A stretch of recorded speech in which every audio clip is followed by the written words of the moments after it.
بھی اگلا سوال ہے، ذوالحجہ کے مہینے کی کیا کوئی الگ سے بھی فضیلت ثابت ہے یا صرف حج اور قربانی کے حوالے سے اس مہینے کی عظمت ہے؟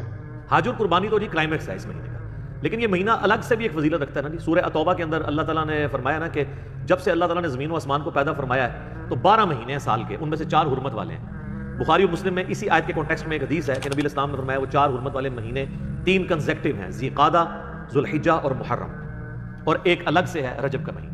ان 4 مہینوں میں آپ قتال نہیں کر سکتے تا وقت کہ کافر آپ پہ جنگ تھوپ نہ دیں۔ اس لیے آپ دیکھیں جنگ صفین جو تھی اس کے دوران بھی یہ مہینہ آ گیا تھا، اس کا حرمت والا مہینہ، تو جنگ روک دی گئی تھی۔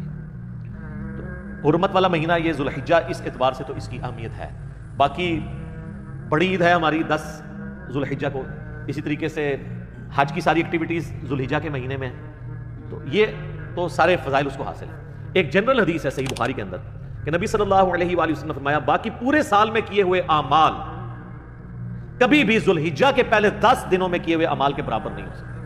اب یہ کیٹیگوریکلی ہے، یعنی ایون رمضان کی کوئی عبادت بھی یہ پہلے 10 دنوں کا مقابلہ نہیں کرتی، بلکہ اکثر مفسرین کا اتفاق ہے یہ سورۃ الفجر میں جو اللہ نے قسم یاد فرمائی ہے نا، والفجر ولیال عشر، فجر کے وقت کی قسم اور 10 برکت والی راتوں کی قسم، یہ 10 راتیں جو ہیں وہ ذوالحجہ کی 10 راتیں ہیں، یکم ذوالحجہ سے لے کے 10 ذوالحجہ تک۔ تو بخاری کو اس حدیث میں آیا کہ پورے سال میں نیک عمال کا وہ ثواب نہیں ہے جو ان پہلے 10 دنوں کے اندر ہے، کوئی بھی نیک عمل۔ تو صحابہ نے کہا کہ کیا جہاد اور قتال بھی اگر کوئی شخص کرے باقی دنوں میں تو اس سے بھی یہ 10 دن کا عمل بڑھ جاتا ہے؟ تو آپ نے فرمایا کہ جہاد اور قتال سے بھی بڑھ کے ان 10 دنوں کے اندر عبادت کرنے کا ثواب ہے، سوائے ایک ایکسیپشن کے ساتھ کہ کوئی شخص اللہ کی راہ میں جہاد اور قتال کے لیے جائے اپنا مال اور جان لے کر، اور واپسی پہ نہ اس کی جان بچے نہ مال بچے، یعنی سب کچھ لٹا کے آ جائے نا ادر دین ذوالحجہ کے مہینے میں، تو وہ شخص ہی ذوالحجہ کے پہلے 10 دنوں میں کی ہوئی عبادت کو سے بڑھ سکتا ہے، باقی صرف قتال کرنے والا بھی نہیں بڑھ سکتا۔ کتنی بڑی فضیلت ہے۔ اور اسی حدیث کا ایک طریق مسند احمد میں ہے جس کی صحت کے اوپر اتفاق ہے لیکن وہ فٹ ان بیٹھتا ہے کہ نبی علیہ السلام نے یہی الفاظ ہیں بخاری والے، اور آگے الفاظ ہیں کہ ان 10 دنوں کے اندر اللہ تعالیٰ کی تحمید، تحلیل اور تکبیر بلند کرو۔ تحلیل کہتے ہیں لا الہ الا اللہ، تحمید کہتے ہیں الحمدللہ کو، تسبیح کہتے ہیں سبحان اللہ کو، تکبیر کہتے ہیں اللہ اکبر، اور یہ چاروں وظائف آپ کو پتہ ہے ایک ہی کلمے میں جمع ہے، سبحان اللہ والحمدللہ ولا الہ الا اللہ واللہ اکبر۔ سورۃ البقرہ میں حج کا ذکر بھی آئے گا تو آپ کو آئے گا تکبیر بلند کرو۔ سورۃ البقرہ میں رمضان کے بعد عید کا ذکر آئے گا تو کہا گیا عید والے دن تکبیر بلند کرو۔ تو وہ تکبیر بلند کرنا تو سمپل اللہ اکبر کہنا ہے۔ اس کے علاوہ آپ کو المصنف ابن ابی شیبہ میں، سنن کبریٰ البیہقی میں، مصنف عبد الرزاق میں صحابہ اور تابعین سے کئی ایک اقوال ملیں گے۔ امام بخاری نے تو باقاعدہ صحیح بخاری میں اسی حدیث جو میں نے بیان کی کہ ذوالحجہ کی فضیلت، اس کی ہیڈنگ کے اندر انہوں نے لیا ہے کہ جو ابن عمر اور ابو ہریرہ تھے رضی اللہ عنہما، وہ ان 10 دنوں کے اندر بازار میں جا کے تکبیرات کو بلند کیا کرتے تھے، کیونکہ یہ تکبیرات بلند کرنے کے، بلکہ امام بخاری اسی پھر چیپٹر میں یہ ہیڈنگ میں لے کے آئے کہ امام محمد باقر جو تھے، امام جعفر کے والد اور امام زین العابدین کے بیٹے، امام حسین علیہ السلام کے پوتے، ان کے بارے میں کہ وہ عام نمازوں میں فرض نماز کے علاوہ بھی جو نوافل ادا کرتے تھے نا، جنہیں ہم سنت موقدہ کہتے ہیں، اس کے بعد بھی تکبیرات بلند کیا کرتے تھے۔ ایک تو وہ ہے نا جو سنن کبریٰ البیہقی کے اندر، المصنف ابن ابی شیبہ میں، باقی کتابوں میں مولا علی علیہ السلام کا آپ کو ملے گا کہ مولا علی علیہ السلام جو ہیں وہ 9 ذوالحجہ کی فجر سے لے کے یعنی حج والے دن کی، اور 13 کی مغرب سے پہلے تک یعنی عصر کی نماز تک، ہر نماز کے بعد بلند آواز سے یہ تکبیرات پڑھا کرتے تھے، اللہ اکبر اللہ اکبر لا الہ الا اللہ اللہ اکبر اللہ اکبر وللہ الحمد۔ قرآن حکیم میں سورۃ البقرہ میں ایام معدودات کہا گیا ہے، یعنی گنتی کے امپورٹنٹ دن،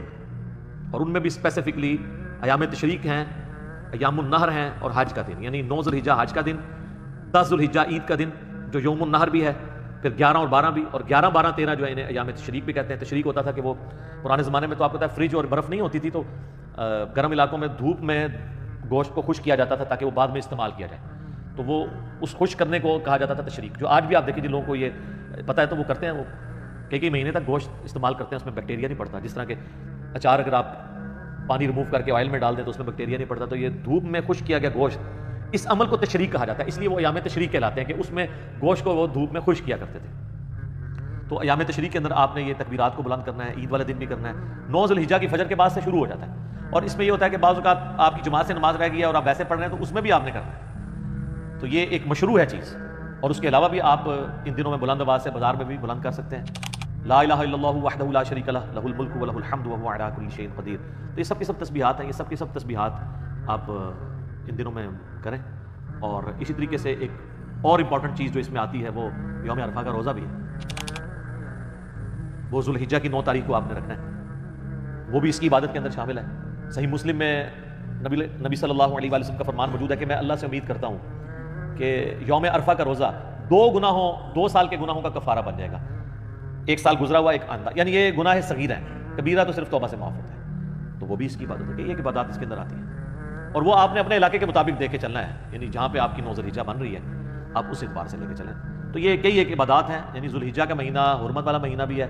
آپ بخاری مسلم کی وہ حدیث بھی دیکھیں نا، نبی علیہ السلام نے جو یوم النحر کا خطبہ دیا تھا منا کے میدان میں، تو آپ نے کیا فرمایا تھا؟ سب سے پہلے پوچھا آج کون سا دن ہے؟ صحابہ خاموش ہو گئے. آپ نے پوچھا یہ کون سا مہینہ ہے؟ صحابہ خاموش ہو گئے. اور صحابہ کہتے ہیں ہمیں پتہ تھا لیکن ہم خاموش اس لیے ہوئے کہ ہو سکتا ہے نبی علیہ السلام اس کا نام تبدیل کرتے ہیں. اور کہا کہ یہ کون سا شہر ہے؟ تو صحابہ خاموش رہے. تو آپ نے فرمایا کہ کیا یہ ذوالحجہ کا حرمت والا مہینہ نہیں ہے؟ کیا یہ آج کا دن یوم النحر کا دن نہیں ہے؟ اور یہ شہر مکہ نہیں ہے حرمت والا شہر؟